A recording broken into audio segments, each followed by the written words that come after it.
Welcome to today's ECG webinar presentation titled Preparing for Medicare's CCJR Bundled Payment Model. Beginning January 1st, 2016, hospitals across the country will be held accountable for the quality and cost of care provided to Medicare fee-for-service patients for hip and knee replacements from surgery through recovery. To be successful under the CCJR model, hospitals must collaborate with physicians and post-acute care providers to redesign care, reduce costs, and improve outcomes. During this webinar, we will cover financial arrangements among providers that enhance collaboration and align incentives, a recommended care redesign process that standardizes care delivery, eliminates variation, improves quality, and reduces costs, the potential impact that post-acute care may have on the cost of a joint replacement episode and approaches for managing those costs, and finally, opportunities to achieve a value-based joint replacement program that is integrated, scaled, rationalized, informed, and responsive. Hi everyone, I'm Kevin Forster, a principal with ECG, and I'm pleased to be your host for today's webinar. Before we introduce today's speakers, let's go over a few details about the webinar. It is 60 minutes in length. The first 50 minutes of the program is a presentation followed by a 10-minute question and answer session. ECG has emailed all participants a copy of the slides that will be shown throughout the webinar. Note that attendees are participating in listen-only mode, but if you have questions, you can type them into the question and answer pane located in the toolbar on the right of your screen at any time. At the end of the formal presentation, our speakers will answer as many of your questions as possible. Finally, upon exiting the program, you will be directed to an electronic survey. Your feedback is important to us, so please take a minute or two to complete this survey. For each survey completed, ECG will make a $5 donation to Doctors Without Borders. Now let's meet the speakers. Our first speaker is John Fink. John has been consulting to healthcare organizations for nearly 25 years. His extensive experience with strategic and business planning, hospital physician alignment, new business ventures, and mergers and acquisitions makes him a trusted partner to provider organizations that are seeking strategies for to be successful in a climate of uncertainty in the healthcare industry. Welcome, John. Thanks, Kevin. Our next speaker is Jason Lee. Jason has spent more than a decade partnering with healthcare providers, and his clients value his extensive expertise in areas of strategic planning, hospital physician alignment, and managed care contracting. Jason's current practice focuses on contract analysis and negotiation, development of hospital physician financial relationships, and assessment of physician productivity. Welcome, Jason. Pleasure to be here, Kevin. Our next speaker is Dorisa Reed. Dorisa joined Hoag Orthopedic Institute in 2011 and serves as the CEO. Dorisa is an industry expert in the areas of operations, strategic planning, and financial management with integrated healthcare delivery systems. As a senior executive, Dorisa has demonstrated leadership and success in hospital administration, physician practice management, and managed care network development operations. She oversees the entire spectrum of daily functions for Hoag Orthopedics, including the supervision of operations as well as strategic and financial management. Welcome, Dorisa. Oh, thank you. Great to be here. So, John, please get us started with today's agenda. Okay, thanks, Kevin, and thank you, everyone, for joining us.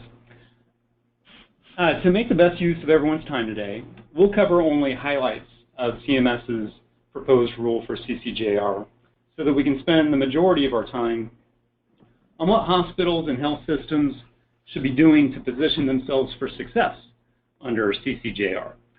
After discussing opportunities to engage other providers in financial arrangements to align incentives, we'll look at what Hoag Orthopedic Institute has done over the past several years. That's our value in action section. We're very happy to have Dorisa with us today to share her perceptions of CCJR and approaches to care redesign and strategies for post-acute care to improve quality and reduce costs for joint replacement procedures. We plan to cover the last section there, value-based joint replacement considerations, very quickly to make sure we have time for your questions at the end. Much of the information in that section can be pretty well digested without a whole lot of commentary accompanying it. As a note, before we get started, lots of people have been very critical of CMS's approach to bundle payments. We won't be expressing our opinions as to what CMS should or shouldn't be doing. Our focus is on helping provider organizations succeed as the way they are reimbursed changes. So for the highlights of CCJR, we can jump to slide 5. Thanks, John. So as many of you are familiar, the CCJR, which was announced earlier in July this year, is a comprehensive program that CMS has asked hospitals across the country to bundle knee and hip replacements from the date of surgery through 90 days of recovery. The program, as you can see down through the list here, are for all inpatient-based hospitals that are not currently participating in a BPCI Model 2 or Model 4 program. It covers both MSDRGs 469 and 470 for those lower joint extremities. And they're not making a clear distinction between knees and hips. So regardless of if the patient has a 470 hip or a 470 knee, they're both going to be included in the calculation that we'll be talking about in a little bit. The program, which is required for those hospitals, will be applied to 75 MSAs or metropolitan statistical areas across the country, which we'll be looking at in just a moment. And it's planned for 5 years, basically starting with January 1st, 2016. Under this program, the hospitals are going to be holding financial risk for achieving the target price and be asked to collaborate with physicians and other post-acute care providers in order to achieve the best cost savings, utilization, and optimal outcomes for the patients. And in their initial projections, CMS estimated that approximately $153 million could be saved through this program during the 5-year duration. So if you look at the map on slide 6, you can see the 75 MSAs that are being applied or being required to participate in this program. The CMS decided to look at MSAs that had a minimum of 400 joint replacement surgeries and also had less than 50% of those surgeries being performed under a BPCI, so meaning you had a number of Medicare patients that were not already being bundled and viewed in a managed care scope. So looking at the various markets, they're across the country, many in the South and the Northeast. So many of you on the phone today are clearly going to be impacted by the CCJR. So what we wanted to do is highlight some of the key similarities and differences between the CCJR and the BPCI program. So looking at slide 7, the key similarities between the two programs, the waivers of restriction.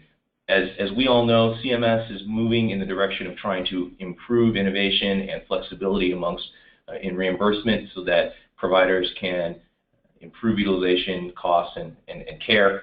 And so some of the waivers that have been proposed in BPCI include the skilled nursing facility 3-day rule, the post-discharge home visit rule, improved reimbursement for telehealth, and also an allowance for incentives for beneficiaries, which will be hopefully spurring innovation amongst all of the different providers to try and engage those patients in improving the outcomes of their care. Looking at this as a gain-sharing type arrangement, so the restrictions and regulatory review that gain-sharing arrangements have will also be similar in this as it relates to payments to physicians and post-acute care providers. In addition, there's stop-loss and stop-gain limit values that are being applied under this model. So some key differences, and this is often where some of the concerns that people have raised over the last couple of weeks in the public comment period have come up, but it's a mandatory program unless you're a community, sole community hospital provider, a rural hospital provider, Medicare dependent hospital, or a critical access hospital. In addition, it's hospital focused, so they're only looking at lower extremity replacement procedures that are being performed on an inpatient basis at the hospital. And the hospital will hold all of the financial risk and reward that will then has the power to share through collaborator agreements with the other providers. They're looking at regional impact on target price, meaning there are 9 different regions across the country where states will be grouped, and the historical prices in those states combined with the desired target savings from Medicare will be blended with each hospital's historic reimbursement in order to determine the target price for calculating the savings or reward. In addition, quality requirements will be in place in order to trigger or to receive any reconciliation payments, and those reconciliation payments will be made at the end of each program year. So some of the details outlined on slide 8 for each of the different program years will help you determine how your hospital will be impacted by the program. As you can see, the first program year in 2016 will include all episodes that end starting on March 1st, given a 90-day episode of care. If a patient has their procedure on January 1st, the episode will end on March 1st, and so those will definitely be included in your program year. The historical data will be a 3-year average across 12, 13, and 14. There's one-sided risk in the first year, and the target price will have a 2/3, 1/3 blend between hospital-specific pricing and regional pricing. Now, over the course of the 5 years of the program, you can see that CMS is proposing to implement two-sided risk, initially a negative 10% threshold, and then in the third year, a negative 20% threshold. In addition, the target price blending across the hospital's historical price and the regional price will be more heavily weighted, eventually reaching 100% regional, meaning your hospital would be compared not just against its own historical performance, but against its other peers in the MSA and across the entire region that MSA lies. So the last piece to note is that the target price will also include a discount that CMS would like to see based on historical performance of the region. So as we move to slide 9, John's going to walk us through some of the example calculations that we have here. Sure. So on slide 9, this illustrates the net payment reconciliation amount, and it's calculated by adding up all the positive and negative variances from the target price for each episode.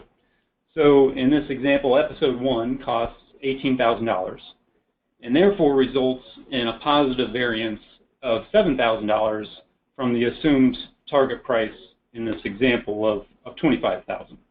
Episode 2 is $3,000 less than the target price, so another win for us. In contrast, for episode 3, it costs more than the target price and therefore results in a $1,000 negative variance. CMS uses a high payment ceiling, as Jason mentioned, and the ceiling's both for calculating the target price and comparing actual payment episodes to the target price. So the ceiling is intended to provide some protection to hospitals for especially high-costing episodes, because CMS recognizes that all the care redesign in the world won't have a significant potential to impact the cost of some of these very high payment cases, very high costing cases. And this approach is similar to what has been done in Model 2 of BPCI.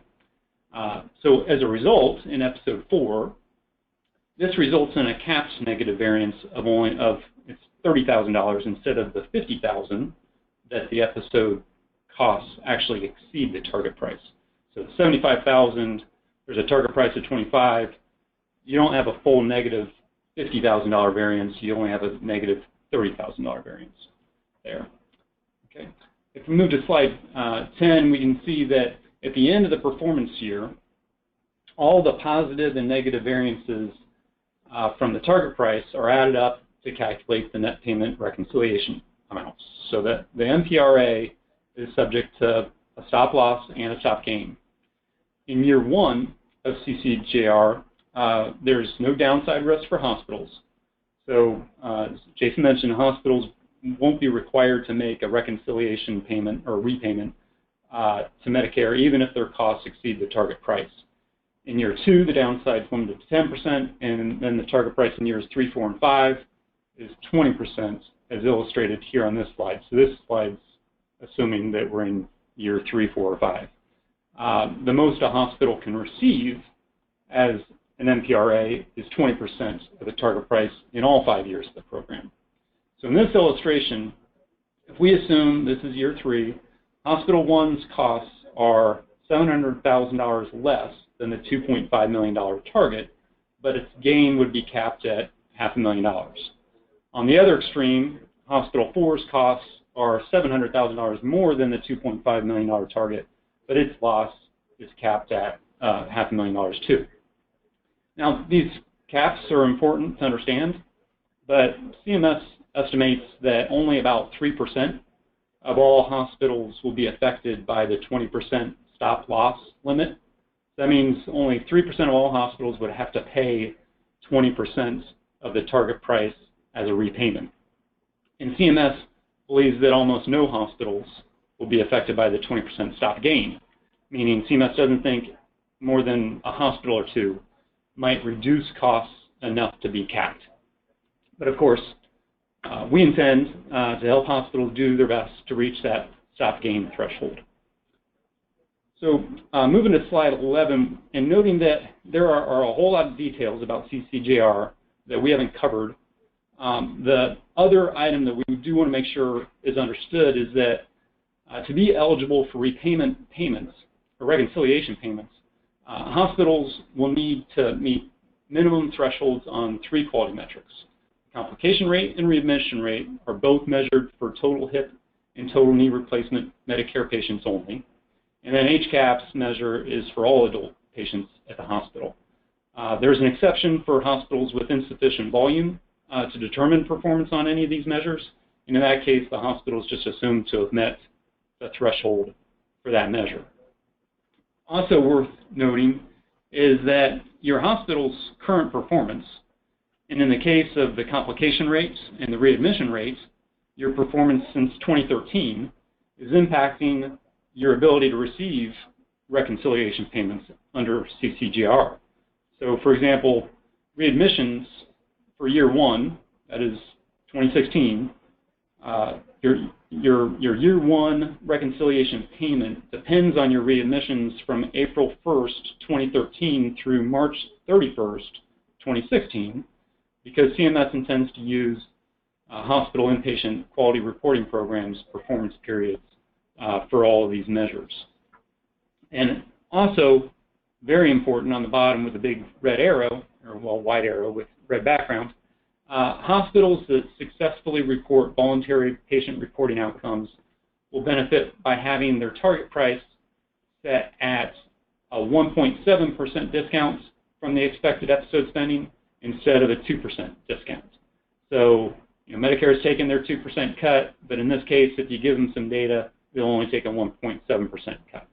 And there's really no excuse not to take advantage of this discount. Okay, so this brings us to financial arrangements. And if we jump to 13, the primary focus of this section of our presentation is on opportunities for financial arrangements between participant hospitals and collaborating providers. Slide 13 provides a few definitions that are useful for this discussion. Here, we're mostly focused on gain sharing.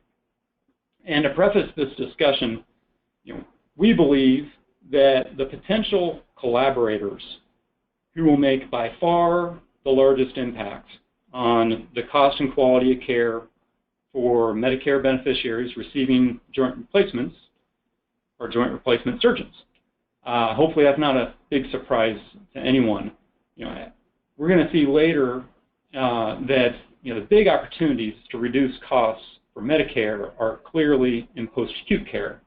But we believe that orthopedic surgeons are the ones, rather than post-acute providers, who will be most able to help hospitals achieve the cost and quality goals throughout the entire episode. So Teresa, I'm hoping you could share your perspective on the impact physicians and their support of pre-admission activities and communication along the hospital stay can have on the costs after discharge. Thanks, John. Great question. I think all of us that work for hospitals have to quickly begin thinking beyond our 4 walls.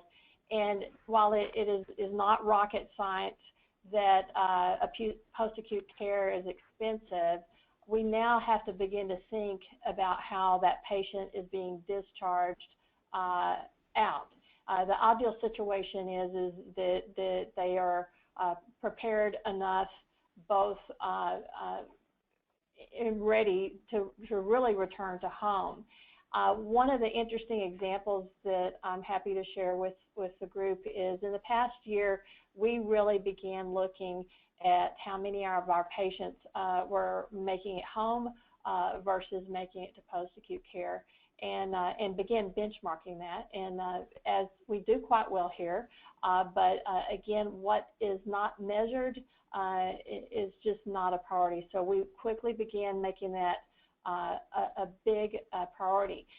As we began to look at other best practice hospitals that we share thoughts and best practices on, we realized that the preoperative visit in the physician clinic became one of the most critical moments that really will impact us. So I'll just, for example, perhaps you have a doctor that's actually quite excellent, and you begin looking at his discharges, he or she discharges, and some may have a better possibility of getting that patient home versus others may have more patients going to post-acute.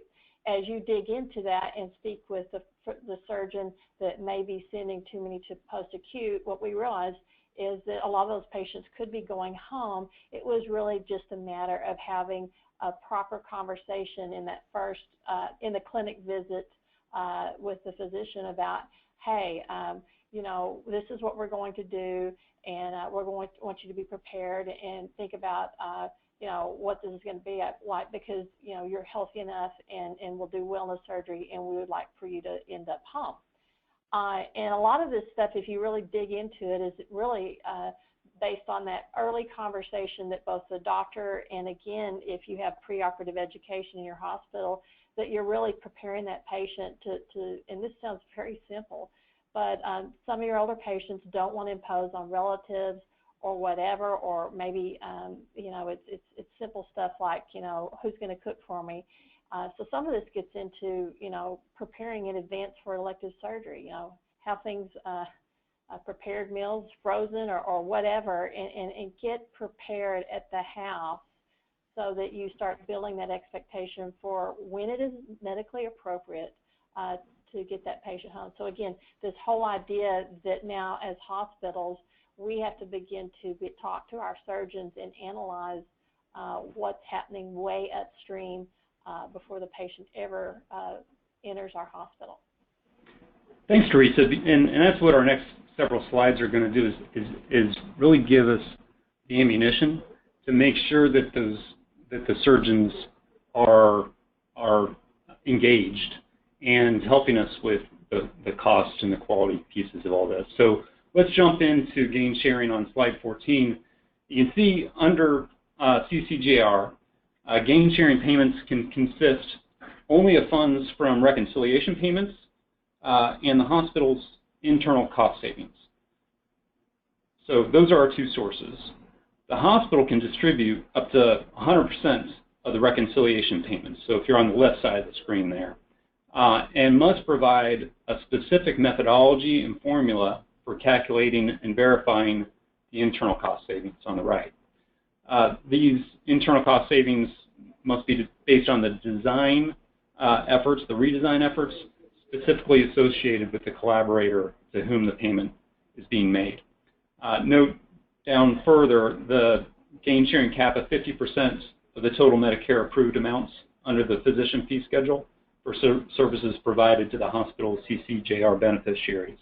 So if an orthopedic surgeon generates $100,000 in pro fees at the hospital for Medicare joint replacement cases, the most that physician can receive from the combination of the reconciliation payments and the internal cost savings is $50,000. So half the 100, $50,000. But if you think about it, that's not a bad incentive to get the orthopedic surgeons involved in all this, especially when you consider that perhaps half of an orthopedic surgeon's revenue goes towards practice expenses, leaving the rest as compensation for them. So if they're able to max out their gain sharing, they can really double their take home from Medicare. And so that's what we want to do to provide incentives for the orthopedic surgeons to be engaged. So slide 15 illustrates how a hospital might share the net payment reconciliation amount with collaborators.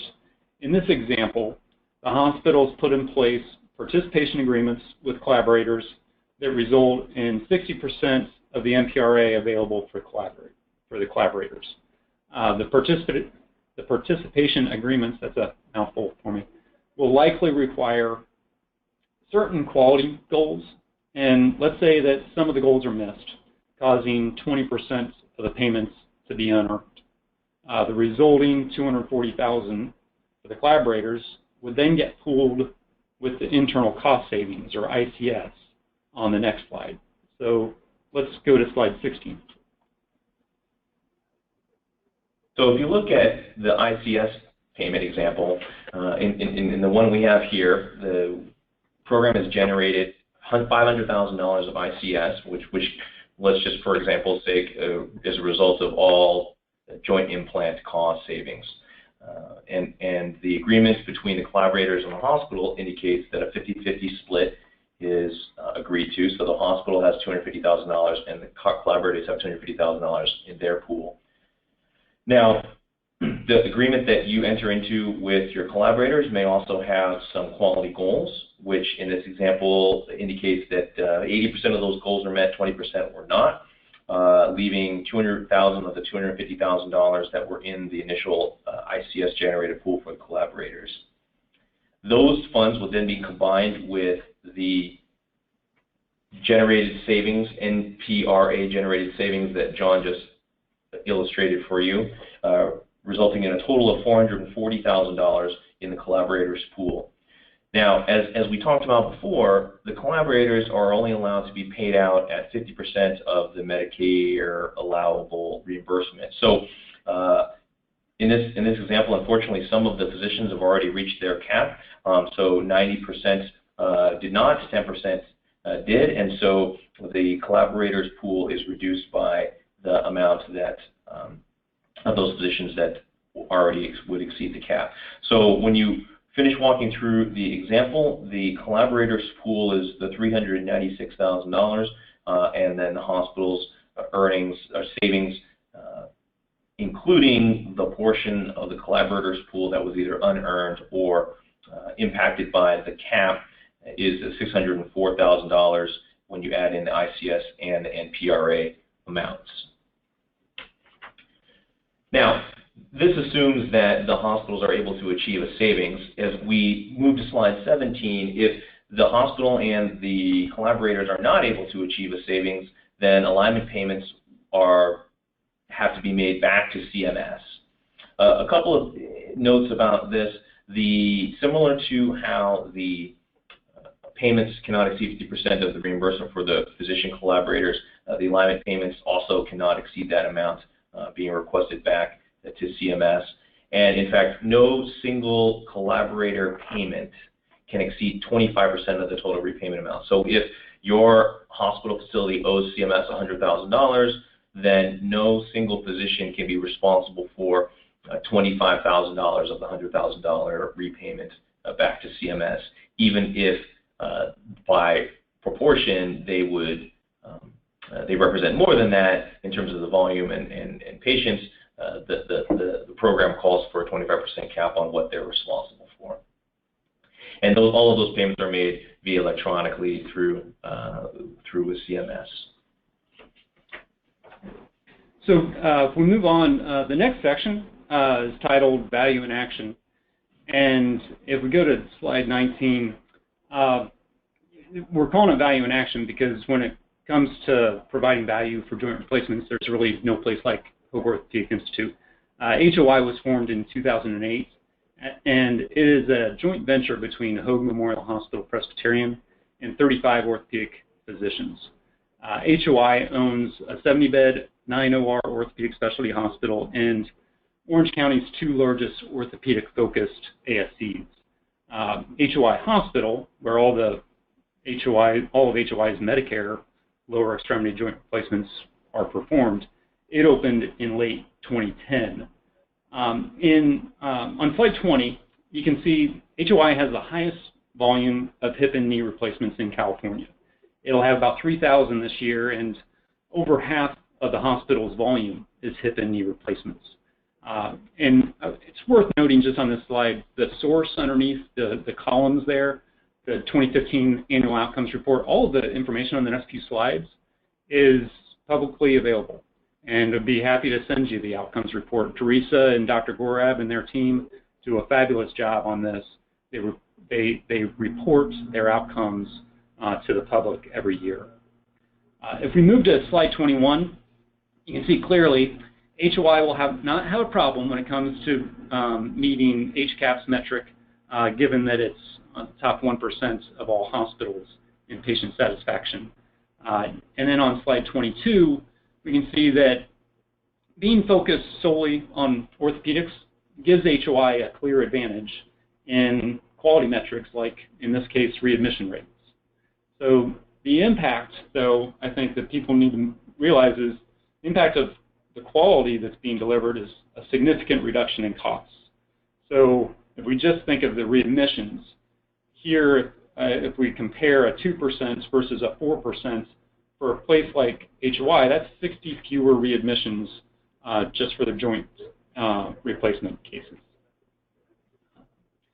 Slide 23 summarizes HOI's experience with bundle payments. Teresa, I was hoping you could just walk us through and describe HOI's experience with IHA and its bundle payment work. Thanks, John. For those of you who have been on the acute care side and also perhaps worked with organ transplant or bone marrow transplant, you know, bundle payment in that world is not a new concept. So when Hoag Orthopedic Institute, one of the things that to keep in mind, and it was mentioned at the very first of this webinar, is that like we said at the first of the webinar, we're not here to judge what CMS is doing, and likewise the mentality and view of the physicians in the hospital early on was, you know, we're going to try to be a leader in healthcare reform. Do we like everything that's happening? No. But so I think this is a really good example of orthopedic surgeons who realized that very early on that fee-for-service was not sustainable, nor was it the way healthcare has been. And they accepted that probably as early as, well, even prior to opening. But back in September of 2010, they began working with Integrated Healthcare Association, and you can Google that. That's a very large consortium of employers that have an association that come together for better purchasing of health benefits. And that was, they had a grant, and they worked with us and other groups in California to create the commercial bundle. And that was sort of the first entry, at least for Hoag Orthopedic, in the bundle world. And during that time, you know, the pilot projects were coming up through CMS, and for many reasons, the physicians were a little leery of that and didn't participate in those, but decided to participate on this commercial bundle. As it turned out, we ended up being one of the only groups in California that participated, which led to payer contracts with the big players like Aetna and Cigna to do the bundle. And a lot of people think, well, we just must be doing an enormous volume. Actually, since then, I would say it's probably less than 150 to 200 bundles. And that's not because we weren't willing to do it. I think, you know, until really recently, the commercial payers have been a little hesitant to embrace the commercial bundle. But now I think the good thing is that you will see commercial payers jumping on the bandwagon because, you know, everybody follows CMS. And of course, I guess it's a matter of perspective. One might think, well, that's not a good thing. But then I guess it gets back into that first thing is I think it's really valuable for all of us to begin realizing that this is difficult change, but the faster that we can embrace it, the faster we can start configuring our businesses to do this. So in that journey, we defined the bundled. We had criteria, clinical criteria for patients who would be appropriate for the bundle, and also define the episode. And early on, we were already looking at a 90-day post-surgical warranty. So that's the gist of that.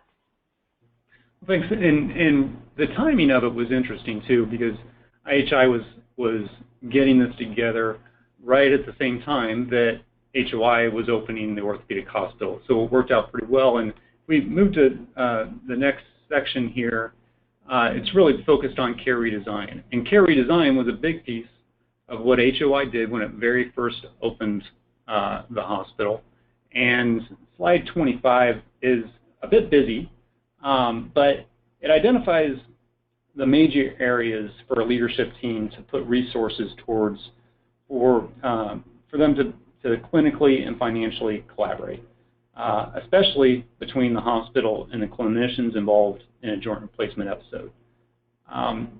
Teresa, as you look at this very busy slide, what are some of the areas identified here that HOI has found to be of particular importance? Thank you, John. I think to simplify this, and again, we're speaking to a broad audience and everyone has different roles, but I think there's a common denominator that everyone who wants to be really top of the game in healthcare, not only as a leader, but also in providing value to your organization physicians. I really boil it down because there's really only a very few things, if you think about it, that we can do very well. And once we embrace, when we look at joint replacements, it's really actually quite simple what you need to be focused on, at least as what I call deal breakers. It's your readmission rate, it is your surgical site infection rate, and it's your HCAHPS. And if you don't know those numbers today, and then you need to go find out what they are. And again, most hospitals are already submitting this information to CMS in the value-based purchasing program, and so the information is there for your joint replacements.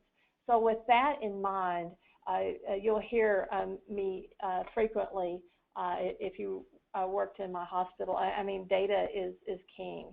And a lot of people get lost in building committees and what is the best cost accounting system.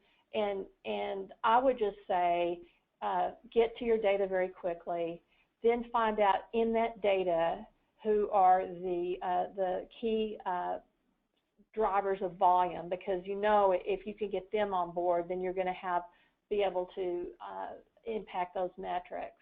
And then I think then it comes into the what is probably one of the most complex things we do is aligning our physicians. So let's just assume that you find a couple of key physicians that you're already working with and you're into the data. I think it is very important, and I did this in other industries, and I don't think it's hard. I think you've got to create multidisciplinary teams, and so it's not just nursing. Go get the financial analyst that's buried in the accounting department. You know, go get a case manager. In some hospitals may have these robust teams, but it is amazing what you can do with a very small team. And sometimes these are not your key leaders. You know, maybe it's the financial analyst that's always, you know, willing to help folks, and you start building a relationship around, you know, looking at data, working with key physicians.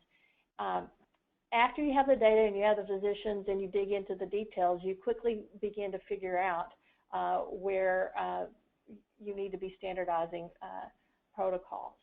And but that's at the grassroots level. And again, then it becomes more complicated But I think those are the basics that sort of distilled down this slide. Great. Well, thanks. And yeah, I think the key here is each organization is going to have different areas where they're stronger or weaker. You have a great advantage in which your whole hospital is just focused on orthopedics. So a lot of places, even with all the resources they have, they're pulled in a lot of different directions. But what we believe is that there's going to be a need, and just like you said, the big takeaways I had from that was finding the joint replacement leader, surgeon, and then supplementing and making sure that you've got the right amount of information to be able to give to the people to make decisions.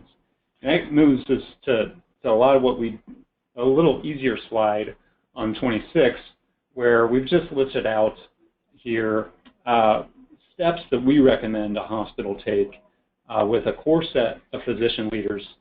And in some places, this would be done with all your joint replacement surgeons because you may only have a couple of them. But this is hitting the highlights of some of the things that we think are most important to cover.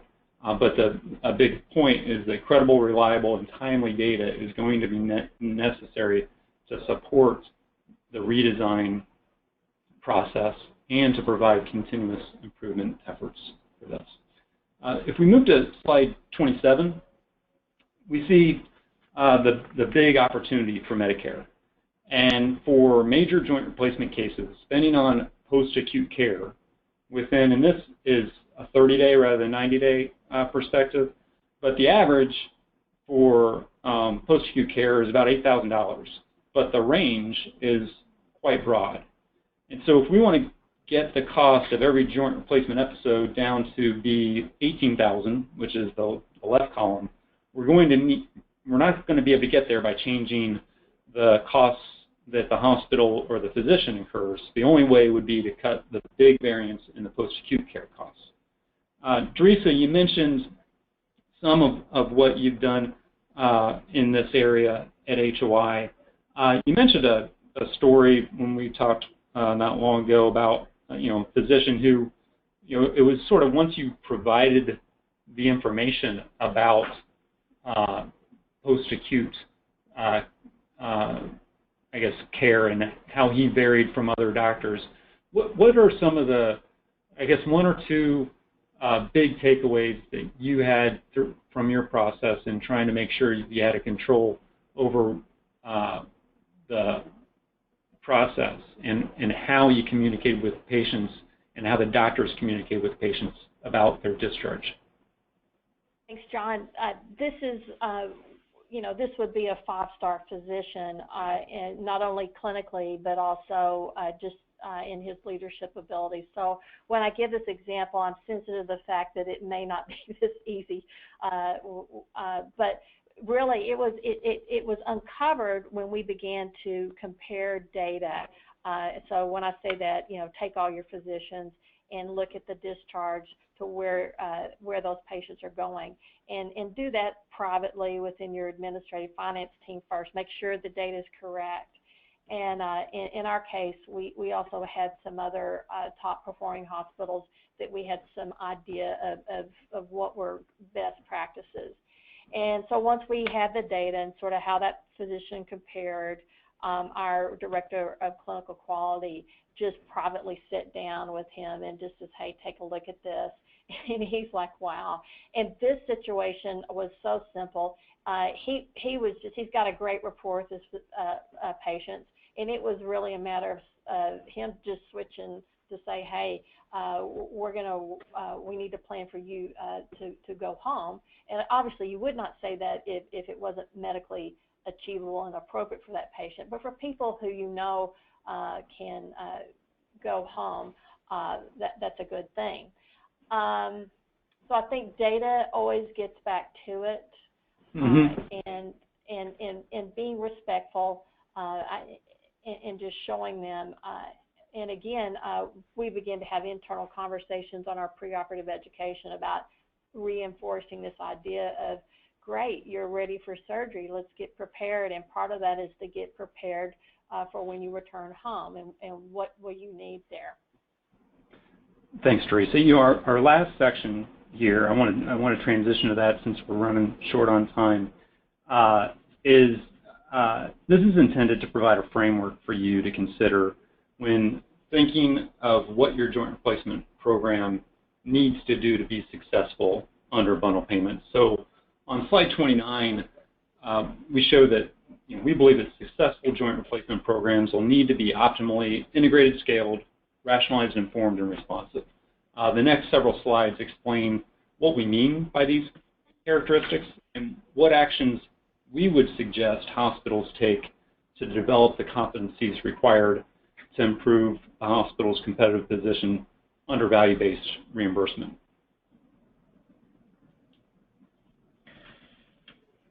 So if we move to slide 30, Jason will talk through slides 30 and 33. So on slide 30, I think from an integrated perspective, it's definitely key, as we've highlighted in a number of instances during today's webinar. You got to really work with your physicians and all of the other providers that are going to be important to determining your care process. So bringing those folks along, both from a discussion and development process as well as informal contract relationships, will be critically important for CCJR. On 31, a key point around scaling, oftentimes there are some facilities that do a high volume of these procedures and will be great participants under the CCJR, but some organizations may not be, and this is one of the key tough choices that organizations will have to make, which is, do we have sufficient volume to be efficient and drive positive, well-scoring outcomes for those patients that we do take care of to be successful under this type of program. On slide 32, really rationalizing care is similar in sentiment to the scaling, but for many of your systems, you have multiple locations where surgical joint replacement is being done. And so from a system perspective, can we consolidate those facilities or a number of providers or teams which will allow us to be more efficient, more concise, and have better outcomes for our patients? Definitely a key point here in achieving high scores and also great reimbursement under a value-based type program like CCJR. A couple of last points on slide 33. Definitely being informed, and this has been highlighted by Teresa on a number of occasions, having that information, running through that data on internally, making sure it's clean and scrubbed, and sharing that information with your physicians and post-acute care providers regularly so they understand both what's going on, where the variations are, and where improvements can be made. And then on lastly, on 34, John's going to walk us through the last point here. Okay. Yeah, and that's just responsiveness. And responsiveness is, we think of that as a state of being nimble and being able to act quickly based on reliable information. So the financial arrangements among collaborating providers that associate all the structures that need to be put in place, all this needs to foster a culture of being responsive and supporting innovation.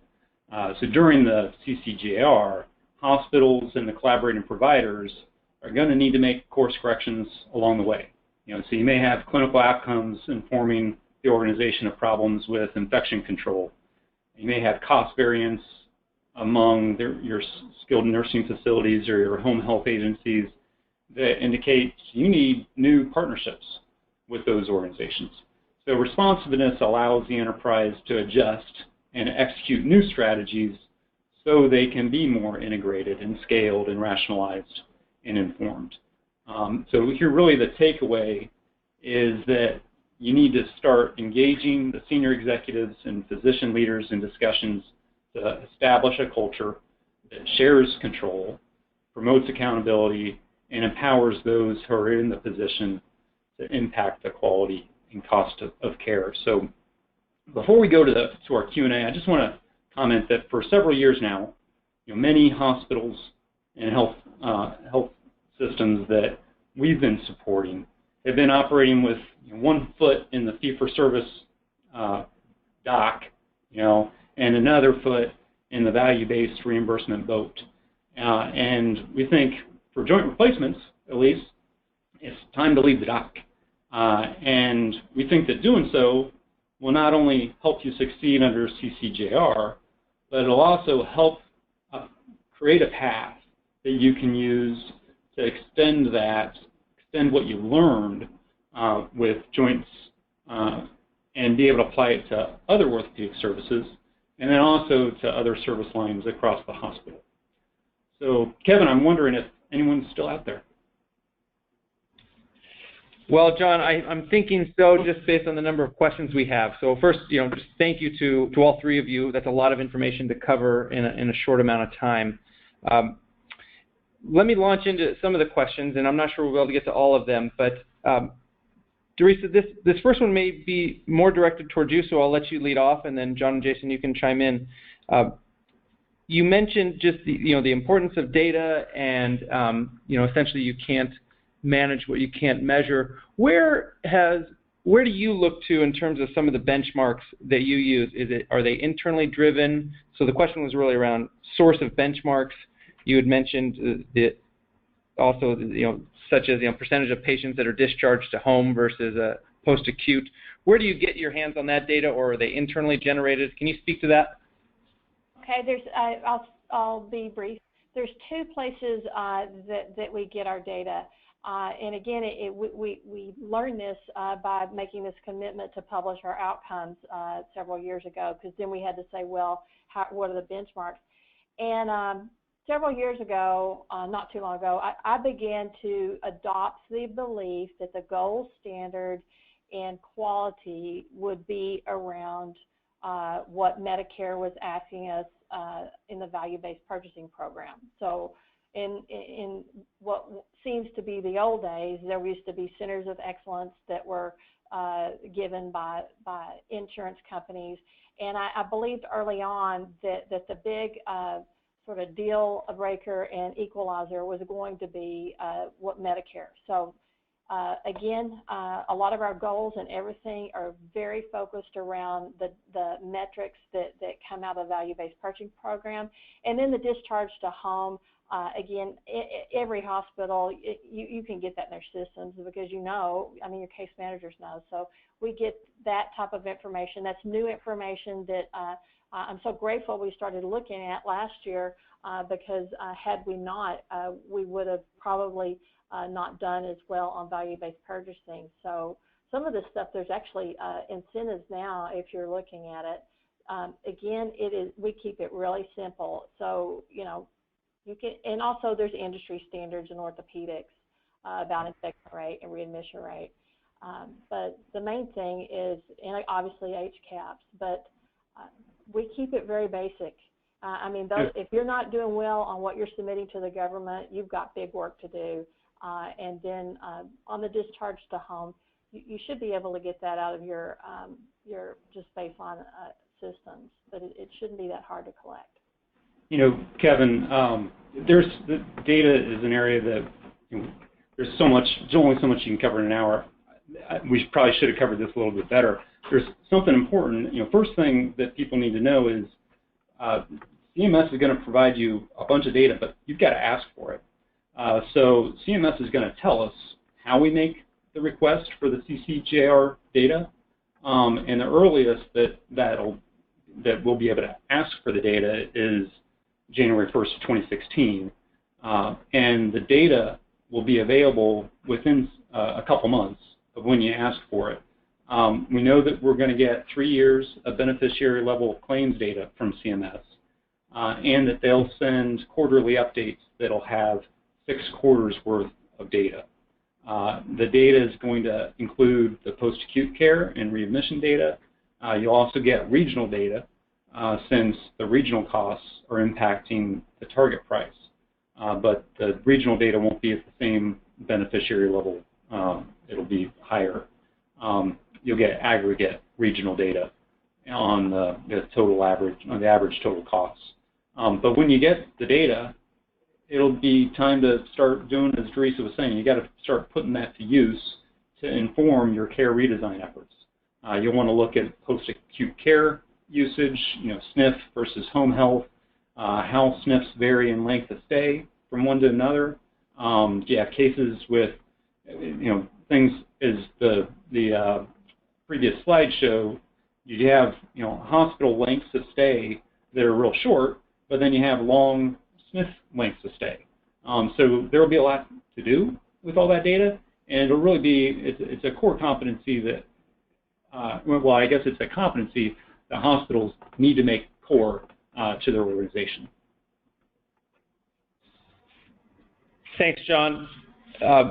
Jason, maybe you can address this one. There's several questions around the collaboration agreements and who has to participate. Do we have to sign up post-acute providers, et cetera? Can you just shed some light on the collaboration agreements and who needs to participate, or et cetera? Yeah, absolutely. As we mentioned back earlier on the slides in the financial arrangement section, all of those different collaborators, the hospital is the one that holds the risk, and they're not required to sign agreements with physicians, skilled nursing facilities, what have you. All of the list of those collaborators are on slide 13 of our presentation.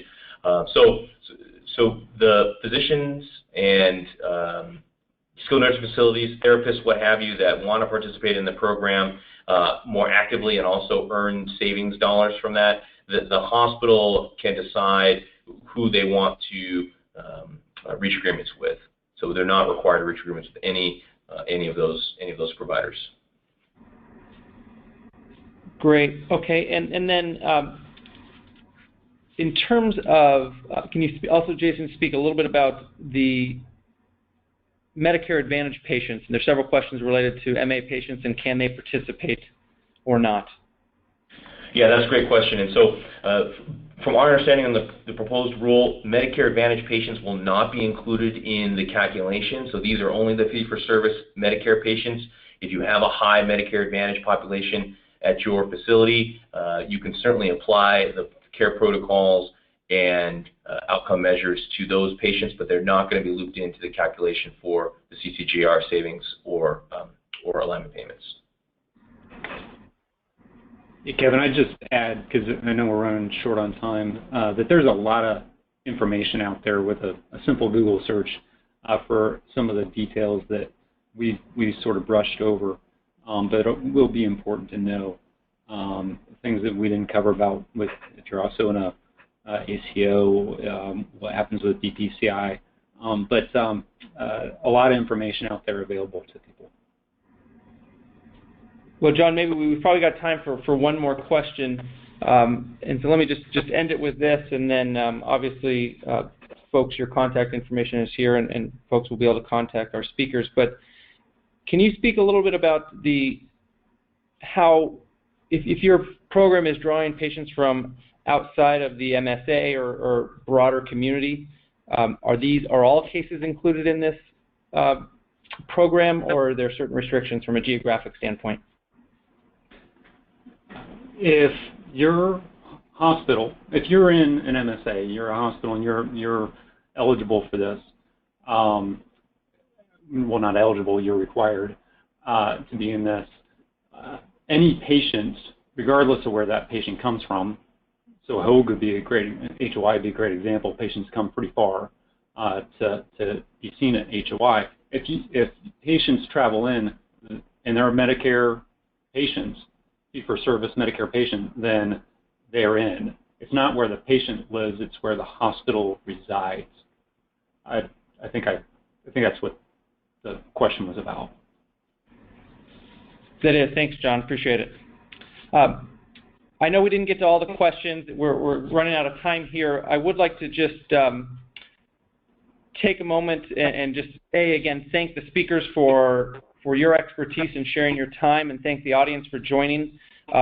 Before everyone departs, if you could please take a moment to go complete the electronic survey upon exiting today's webinar. As stated earlier, for each completed survey, a $5 donation will be made by ECG to Doctors Without Borders. So finally, we hope you'll join us for additional ECG webinars. Check back as we will be updating our site regularly as more topics are posted. And thanks again for joining us, and have a great afternoon.